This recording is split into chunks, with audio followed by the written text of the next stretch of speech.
இயற்கை தந்த பரிசாகும். இதில் நாட்டினை கெடுத்து நன்மையை அழிக்க நினைத்தால் எவர்க்கும் அழிவாகும். நல்லதை வளர்ப்பது அறிவாற்றல், அல்லதை நினைப்பது அழிவாற்றல். நமது வெற்றியை நாளை சரித்திரம் சொல்லும்.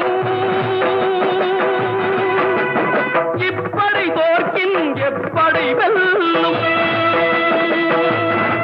நமது வெற்றியை நாளை சரித்திரம் சொல்லும். இப்படை தோற்கின் எப்படை வெல்லும்.